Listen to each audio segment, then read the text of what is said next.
Welcome to another edition of Who's Better Baseball, the podcast where we answer a simple question on each show. Who's better at baseball? I'm your host, Ryan Finkelstein, managing editor at justbaseball.com. This week, I have been pouring into all of the best rotations in the game, trying to come up with a top 10 list of who are the best rotations in baseball. And I'll tell you, this list changed a lot throughout the process, and the biggest riser on the list from where I started to where I ultimately put them was the Seattle Mariners. And that's what brings us to today's comparison. Who has the better rotation, the Mariners or the Astros? I felt like it was really a good idea to put these two teams right next to each other in the rankings because I really do believe they're the two teams that will battle it out in the AL West this year. And the Mariners have a puncher's chance here to go out, to surprise some people, and to win the division. I think if we look at both the Astros and the Dodgers, the guys that have been the perennial favorites each year, each comes in with a little bit more question marks than in years past. Now, for the Dodgers, there's questions all over the place. There's some questions in the rotation, just with Walker Buehler out and not really doing too much to replace Tyler Anderson and Andrew Heaney, some of the guys that left them in free agency. They did get Noah Syndergaard, but there's questions, right? There's some questions in the bullpen. There's some questions around the diamond. You look over and you look at the Astros. Their bullpen's unbelievable. Their infield's great. Maybe there's some questions in center field. The one place where you can look at and kind of scratch your head a little bit is the starting rotation. Now, it's still a top 5 rotation in baseball, in my opinion. And actually, when I started this list, I had them at number 2.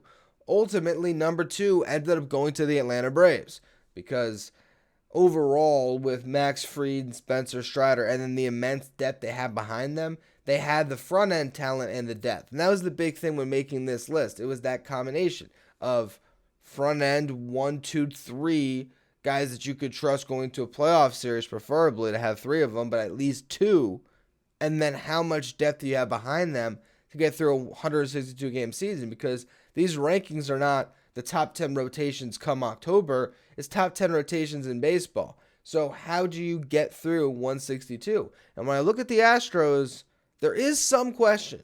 Now, there's no question at top with Framber, Valdez and Cristian Javier. Not only were they both incredible in the regular season, and particularly with what Javier did with the strikeouts, but Valdez has proven to be the best ground ball pitcher in the game and one of the best ground ball pitchers of all time. That's how good he's been. But to me, it's, okay, on the grandest stage, what happened? Justin Verlander, who they lost out of this rotation this offseason, pitched to a 1.75 ERA all year, wasn't as dependable come October. You know who was dependable? Valdez and Javier. Valdez won each of his last 3 playoff starts, 1 in the ALCS, 2 in the World Series. He allowed just 2 runs across 19 1/3 innings pitched. That's pretty remarkable. Cristian Javier, well, you know what he did? In his last 2 starts, 1 in the LCS, or his only 2 starts because he came out of the bullpen in the wildcard round. So in his ALCS start and his World Series start, he did not allow a run in either game. What's even more impressive is, for one, we all know what he did in the World Series. That's 6 innings, no-hit baseball, became a combined no-hitter against the Phillies. The start prior, he allowed just 1 hit. Cristian Javier has some of the best stuff in the game, and that 1-2 punch is dynamic. Then you go to number 3 in that rotation, Luis Garcia. He's as solid as it can be. Over the last 2 seasons, he has racked up at least 155 innings pitched, and he has a sub-4 ERA each year. So as a 3, you trust him. The big question and concern is what happens beyond that. Because right now, with Lance McCullers out, again, you're looking at Jose Urquidy, who has good numbers throughout his career, mind you, but the expected metrics scream for regression. When you have an expected ERA over 4.5 and an expected FIP is up there as well, it's in the healthy 4s compared to the ERA where he's been able to manage it under 4 most seasons. Last year, 3.97. He's not a bad 5th starter, but you don't like him as your 4. So with McCullers out, this puts the onus on Hunter Brown to step up and be that guy for them. And I think he has every capability to do so. Otherwise, I would have knocked them further down these rankings than I ultimately put them. But you look last year, 0.89 ERA when he did have his little cameo with the big league club, 20 and a third innings pitched. In AAA, 106 innings pitched, 2.55 ERA. So I think Brown will be the answer at the 4 spot. And with that, Urquidy at 5 with McCullers on the way, it was still one of the top rotations in the game.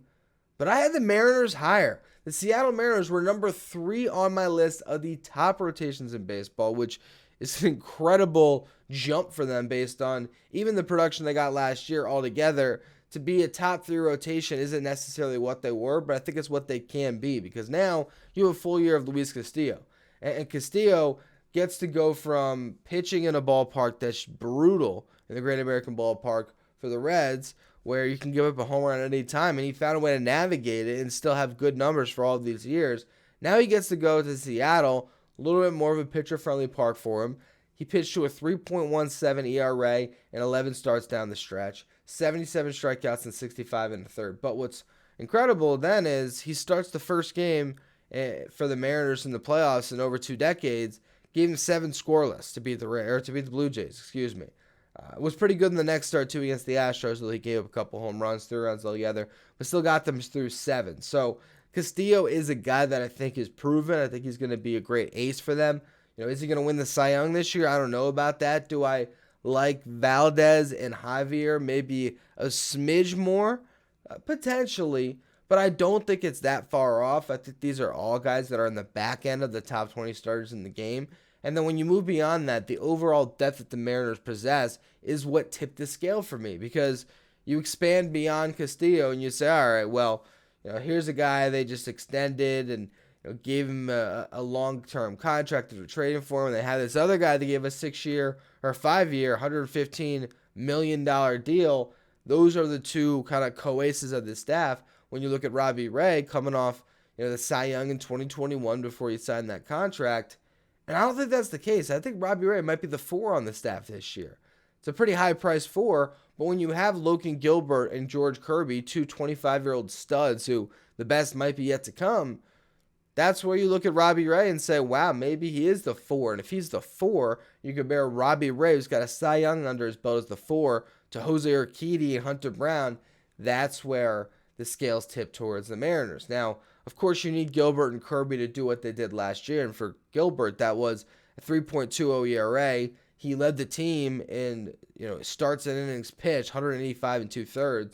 So that was pretty incredible for Gilbert in his second year to show up and show out and to improve as much as he did. So it's good to see on his end.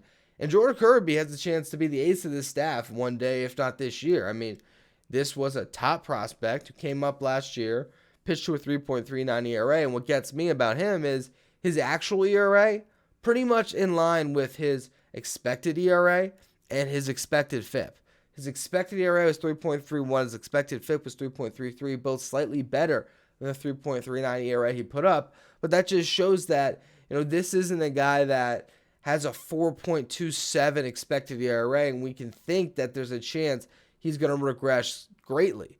I mean, he got better and better as the year went on. He throws strikes with the best of them. He's the type of guy that one year could easily lead the league in the lowest walk per 9 rate. It was 1.52 last year, over 130 innings pitched. He had 22 walks. His strikeout to walk ratio of 6.05 was the 7th best mark among pitchers with at least 100 innings pitched. That's Justin Verlander type territory here, with the way that he limits the walks and still can get his strikeouts. I think the sky's the limit for Kirby, and he is the biggest kind of helium that either of these two rotations have. I think, Hunter Brown for the Astros, you'd imagine he could be good, but in year one, how good is he going to be? Is he going to actually pitch to a sub 3.5 ERA, potentially even a sub 3 ERA? I don't think so. Whereas Kirby could actually do that, and I wouldn't be surprised. I believe he had the second highest FIP or something like that, or second lowest FIP. Don't quote me on that stat. I didn't pull that one for the article, but I'm remembering texts, or maybe that was Shohei. Regardless, Kirby had an amazing run down the stretch. He was great in the second half.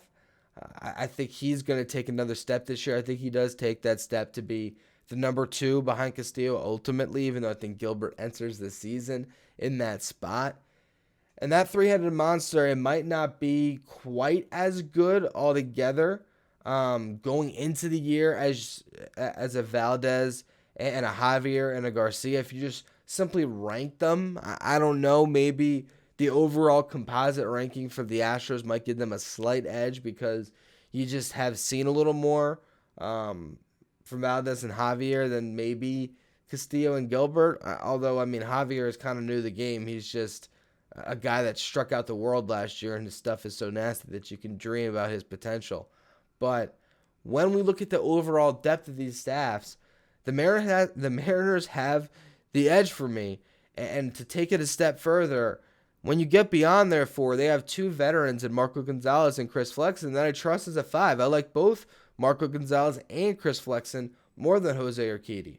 And so that's why the Mariners end up 3 on this list. Originally, I was going to go, I think it was Mets 1, Astros 2, Mariners 3, Braves 4. Decided to slide Braves into the second slot.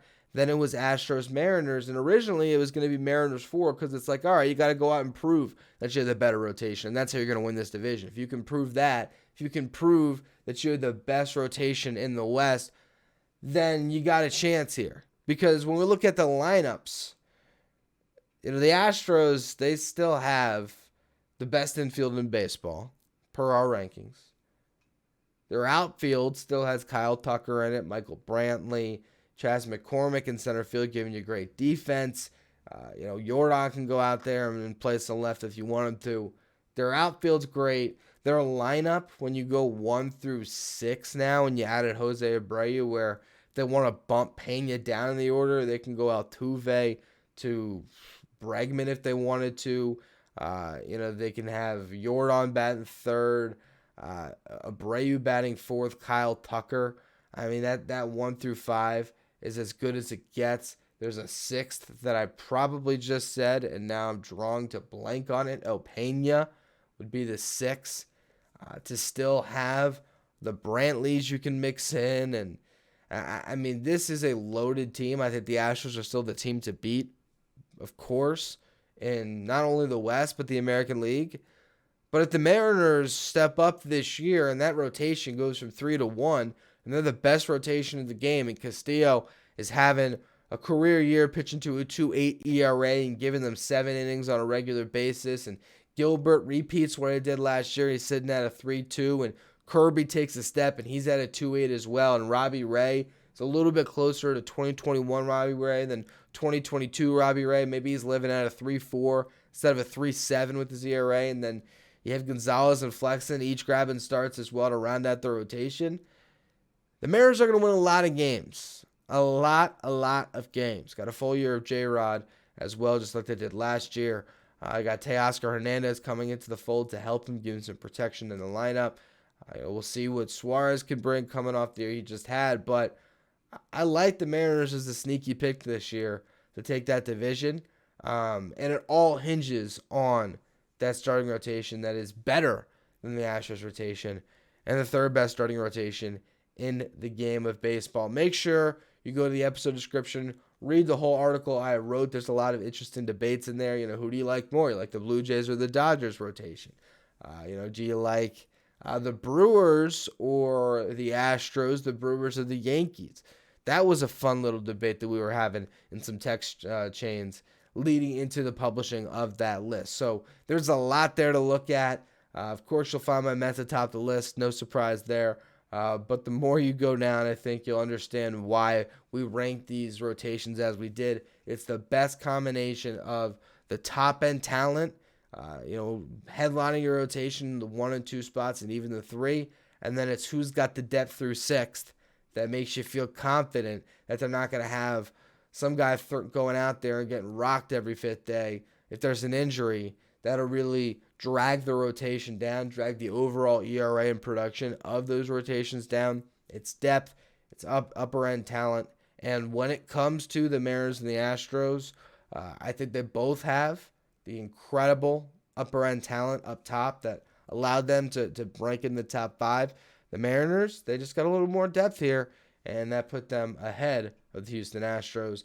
Thank you so much for listening to today's episode of Who's Better Baseball. Make sure you follow, rate, and review wherever you get your podcast. Make sure you're subscribing on YouTube. And make sure you're checking out all the great content we have over at justbaseball.com.